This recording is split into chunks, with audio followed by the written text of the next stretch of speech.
Okay, question 7 is just like what we've been doing. So I'm going to draw my triangles and see which two we're going to use. So I've got my big one, kind of the medium-sized one, and then the smallest one.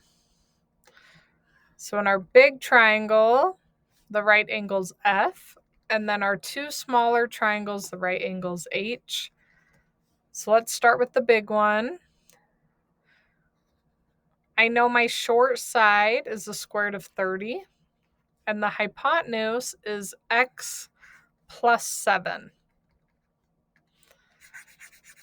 Okay, now let's look at our medium-sized one here.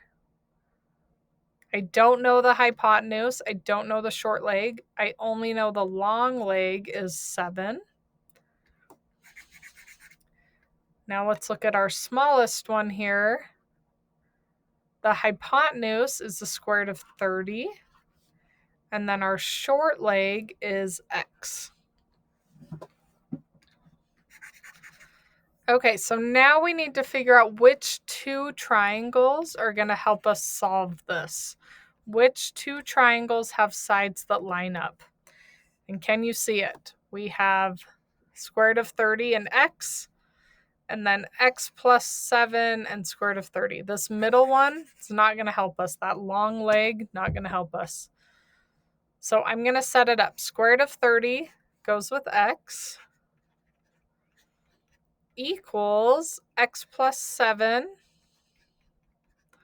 goes with square root of 30. And now we're going to cross multiply. So x times x plus 7 equals square root of 30 times the square root of 30. Let's see. So we have x times x is x squared. X times 7 is 7x equals square root of 30 times square root of 30 is just 30. So the square roots go together. We create a pair of 30s. It's a perfect square. So equals 30. All right, so we're getting a little more complicated now. This is a quadratic equation.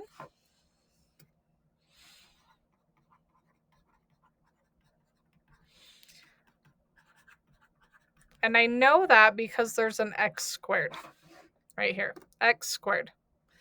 So in order to solve a quadratic equation, you have to set the equation equal to 0. So I'm going to minus 30 on both sides. So I have x squared plus 7x minus 30 equals 0. Now you have two options. You can factor to solve. You can use the quadratic formula.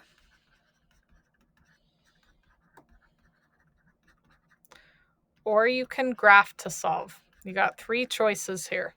So I'm going to start with graphing just because it's the easiest one. Minus 7x or plus 7x minus 30. And we got lucky. Here's our answers, negative 10 and 3. So when you graph, the answers are there. But only one of these answers makes sense. So think about it. Could x equal negative 10? No, that's going to be a negative value. We're talking about distance. So if you have a negative and you're talking about distance, it's the positive one. So x only equals 3. You don't want to include the negative answer.